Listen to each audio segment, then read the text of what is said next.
He just wanted dinner, a quiet night, a good steak, a simple peace. But peace isn't easy when the world sees your skin before your story. The moment she whispered, "Don't react, it's a trap," everything changed. Before we begin, tap subscribe and drop a emoji if you believe kindness still exists, even in secret. Friday evening, Franklin Lewis, a 67-year-old retired Army veteran, walked into Miller's Grill, a small roadside restaurant just outside Atlanta.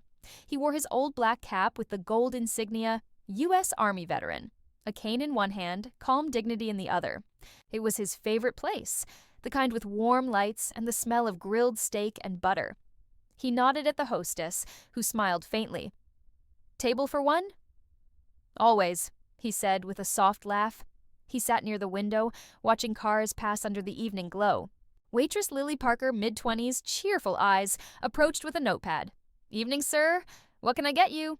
"Steak, medium rare, and sweet tea, please." "Coming right up," she said brightly, but as she turned, her smile faded. At the bar, 3 men in construction jackets were laughing too loud. One of them, Dale, a regular known for running his mouth, pointed toward Franklin. "Look at that guy sitting all proud. Bet he's got some story to tell, huh?" His friend chuckled. "Yeah, or maybe he's one of those types who think the world owes him." Lily froze for a moment. She'd seen these men before, the kind that picked fights just to feel bigger. She glanced back at Franklin, calm, polite, unaware. Something in her gut told her tonight wouldn't end quietly. 20 minutes later, Lily carried out the steak. Sizzling. Perfect. As she set it down, she leaned closer than usual, whispering so softly only he could hear, "Don't react. It's a trap." Franklin blinked. "Excuse me?" But she had already turned away, smiling as if nothing happened. He looked around slowly. The men at the bar were watching him now. One nudged another. "Here we go." Franklin cut his steak carefully, pretending not to notice. Years of military discipline kicked in. Read the room, stay calm, stay aware. Within minutes, the men walked over. "Hey, old man," Dale said, loud enough for the room to hear. "Nice hat. You really serve, or you just play dress-up for sympathy?" The restaurant went quiet. Lily froze behind the counter. Franklin looked up calmly. 22 years. Afghanistan and Iraq. "You?" Laughter. "Oh, tough guy, huh? Let me guess. You think you own the place now?" Franklin didn't respond. He'd faced worse, but the disrespect cut deeper than any bullet ever had. Dale leaned closer. "Why don't you show some ID, soldier boy? Or maybe your little waitress friend will back you up?" Lily's hands trembled as she reached for the phone behind the counter. Franklin noticed. "Miss," he said softly, "it's okay." But it wasn't. The men knocked over his drink. Tea splashed across the table. "Oops," Dale smirked. "Clumsy old hands, huh?" That's when Lily snapped. "That's enough. You need to leave." "Stay out of this," Dale barked. "We're just talking." Franklin wiped the table quietly, his patience unshaken. "You done?" he asked, his tone low, measured. The room held its breath. Before anything else could happen, sirens wailed outside. 2 officers entered, responding to a disturbance call. "What's going on here?" Dale immediately pointed at Franklin. "That guy started it. He got aggressive." Lily's eyes widened. That was the trap. They'd called in false backup before provoking him. Franklin raised both hands. "Officers, I'm just eating dinner." One of the cops, young and unsure, looked between them. "Sir, we'll need to check IDs." Lily's heart pounded. She stepped forward, voice shaking. "You're arresting the wrong man." But before she could say more, Franklin calmly placed his cane on the table and reached into his jacket. Slow, steady. Everyone froze. The officer's hand went to his holster. Franklin pulled out a thin leather wallet and a badge. "Federal Identification, Department of Veterans Affairs." The room went silent again.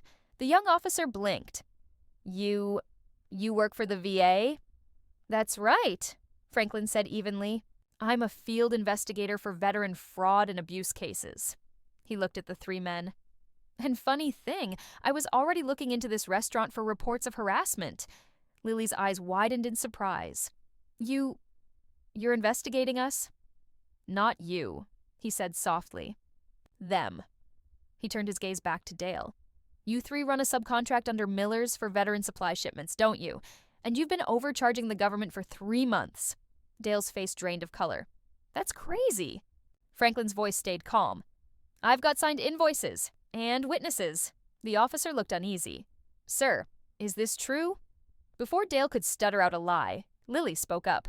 I've seen them drop off boxes marked medical supplies full of cleaning fluid. The younger cop nodded. We'll need to take statements.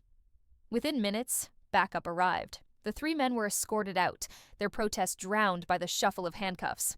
Lily stood frozen near the counter, eyes glistening with relief. Franklin gave her a small, tired smile. You did good, miss. You saw the setup before I did. I just had a feeling, she said. You looked like someone who didn't deserve what was coming. He chuckled softly. Deserve?